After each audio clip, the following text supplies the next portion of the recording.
Okay. So, we've got, starting the training here for the puppies. They're 4 months old. Don't really have any names for them, because I try not to get that attached to the dogs, and I find when I start naming them, then I do get attached. But I guess as I continue to, oh no. So I'm training this dog right now. You can see that she's jumping up on me. This is a female, 4.5 months old, and she has had zero training other than crate training and potty training. And the potty training is only about 80% or so because they're still all together, and it's a little harder when you have several puppies together versus one puppy at home that you can focus on the potty training. So she's only about 75-80% potty trained. Hey you, we gotta come up with a name for you. We're gonna come up with a name for her right now, live. So I've got a couple of treats. Haven't even given her a treat before. Everything so far is like I just brought this puppy home for the very first time. Hey you, Topaz. How about Topaz? Topaz? Hey, Topaz, look what I got. I got a treat. You like this? You like this? Hmm? What is that? What is that? You don't even know what it is, huh? I gotta maybe I'll find some kibble over here that will work a little bit better. Something that you're familiar with the taste of. So that's what I'm gonna do. I'm gonna work her with kibble. As you can just see just now, she didn't even know what that was. So the first thing I'm gonna work on with this puppy is jumping up. We can see that that's immediately going to be a problem here that she has to learn. So the way that I do that with dogs is, maybe you've noticed so far in the video where I kind of move to knock her off balance. I do not approve of the old-fashioned way 30 years ago when they would knee a dog like that. I'm talking about just gently knocking the dog off balance by moving my body around and getting her to maybe even miss her target, my leg, when she's trying to get to the leg. What ultimately I want to teach her to do is to come running up to me and sit to get what she wants, the attention. Topaz. Topaz. Yeah. You know what this is now? Hmm? You know what that is? Yeah. Oh, good girl. Good girl. Good girl. So what I'm going to spend time on really is getting her to understand what treats are, because she doesn't even know what treats are. Right, Topaz? So there's she's seeing her reflection over there, and come on over here, Topaz. Good girl. Oh, we dropped it. So I dropped the treat, but I immediately picked it up. Don't let your puppy or your dog pick treats up off the ground if you drop them, because you teach, and if you allow it, then you're teaching them that it's okay to pick up things that you drop. And if you happen to drop something like a ibuprofen or a grape, you could be killing the dog. So we want her not to pick anything up. So I immediately picked that up. Hey, Topaz. What is that over there, huh? That's your reflection. That's your reflection. Now sometimes they're just too quick when you drop something. And that's okay, because eventually we're going to teach her the command leave it, which is going to mean leave it if we drop something, leave it for anything that we don't want her to be paying attention to.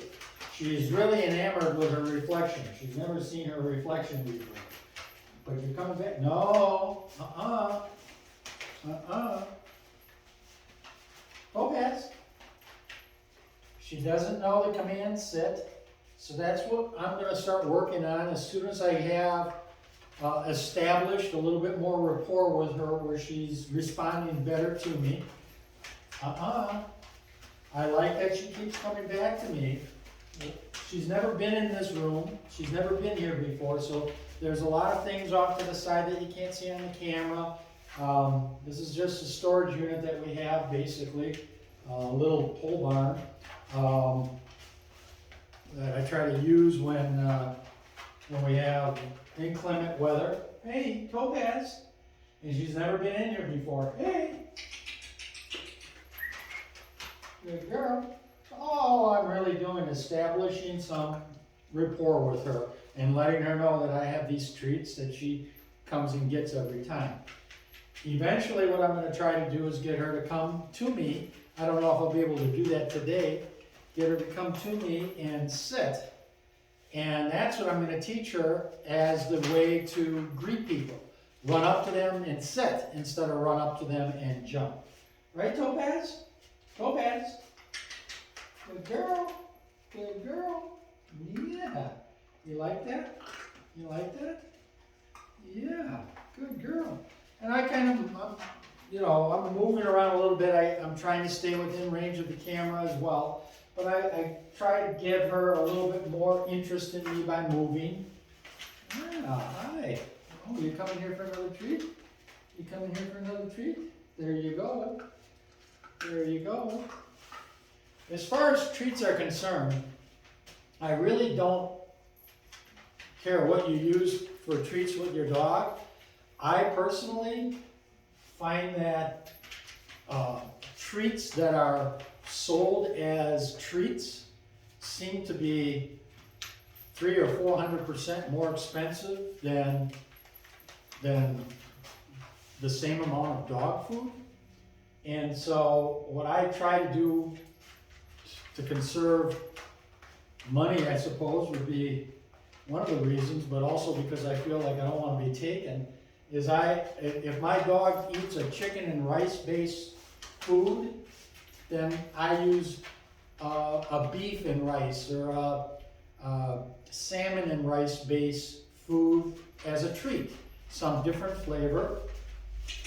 Topaz, good girl. She's actually starting to respond a little bit to that name as well. She keeps going over here to see her reflection, and the first couple of times I had to struggle to get her to walk away, but now she's coming right back to me. Good girl, Topaz. Yeah, good girl. Everything I'm doing right now is positive. I'm not doing anything that I want to make it, even though she's jumping up on me. I might say no, and when I do say no, by the way, no, I kind of sing it. I don't use it in an abrasive way. There's a lot of trainers that say never use the word no. Well, that's part of the human English language, and we, as human beings, are not going to be able to help but say no when a dog is doing something that we don't want it to do. But if you say no with a tone of voice that is more of disappointment rather than anger, then I think it's okay to say no. Right, Topaz? Hey, stay away from the camera. Good girl, Topaz.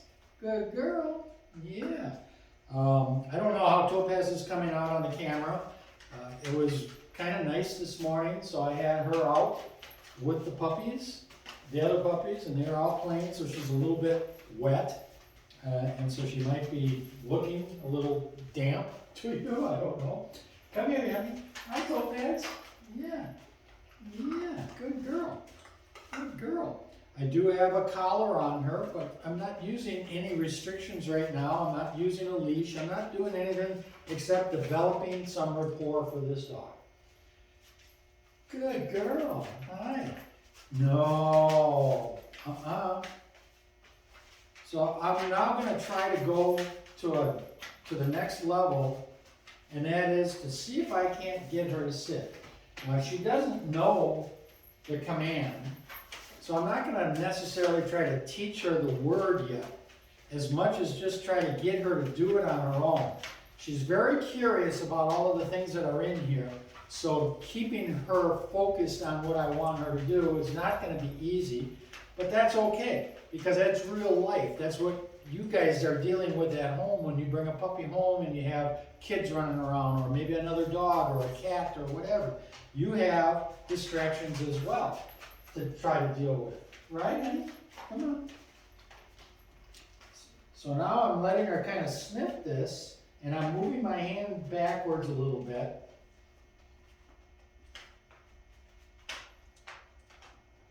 She jumped up, and if you saw, I moved my hand away, because that's not what I wanted. What I want her to do is the opposite, and that's to put her butt down.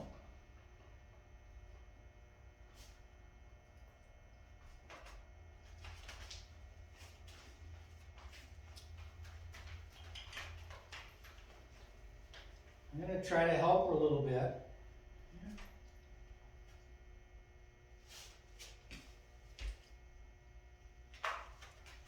Good girl. Good girl.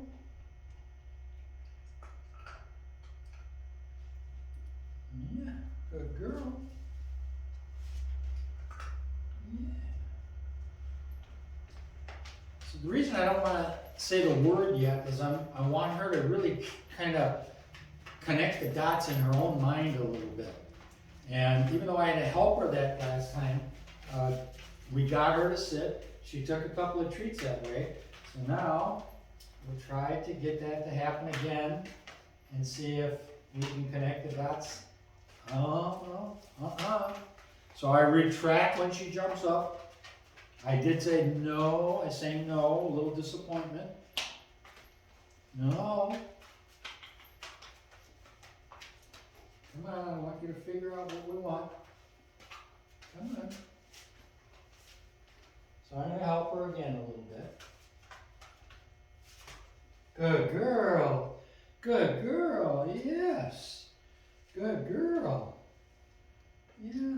She doesn't know why she's a good girl. That's okay. But I'm letting her know that that was good. Mm-hmm.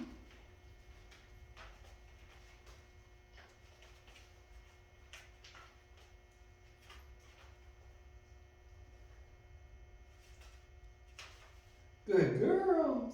Good girl. Oh. There you go. There you go. So I dropped 2. All right. She got 1. Oh, no. You have to be careful too that you don't go too long. Good girl.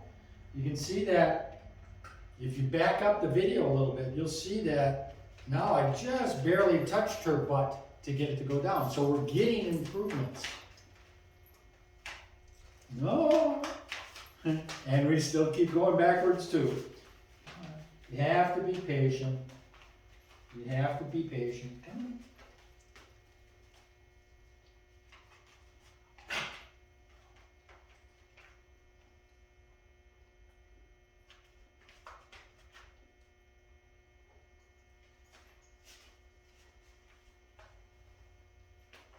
Good girl. Good girl. I'll start using the word sit soon. Oh, Topaz. Hi. Hi, Topaz. Oh, no. And by the way, when they do something wrong like this, jumping up, if they do it wrong many times in a row, don't get frustrated. Actually be happy, because it's good as long as you're consistent with the correction that you're giving her.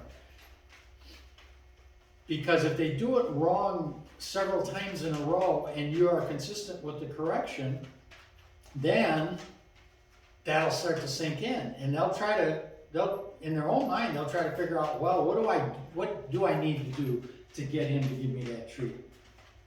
No, no. Come over here. I need you in front of the camera.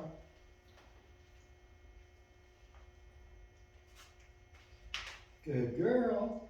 So I'm letting her nibble on the treat, but I'm not giving it to her until she sits down. Did you see there where she actually stayed seated for a moment? Back up the video and you'll see when I stood up and started talking, she stayed seated looking for another round. So I'm going to try to do that again. Come here. No. No. Come here.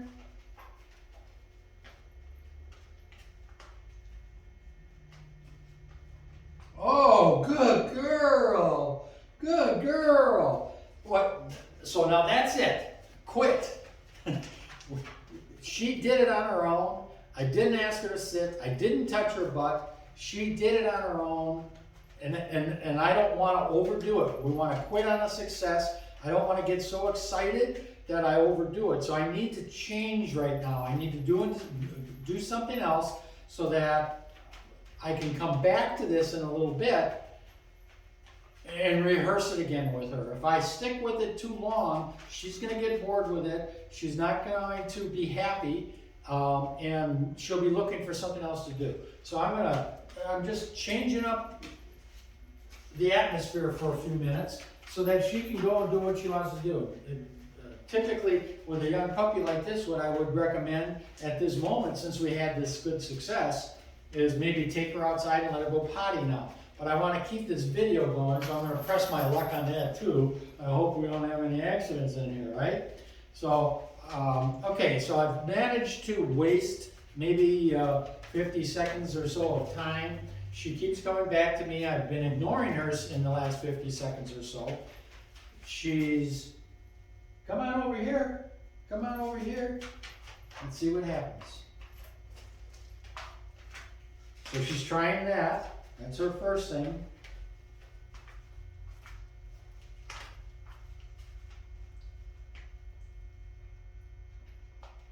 Yes, yes, good girl, good girl, yes.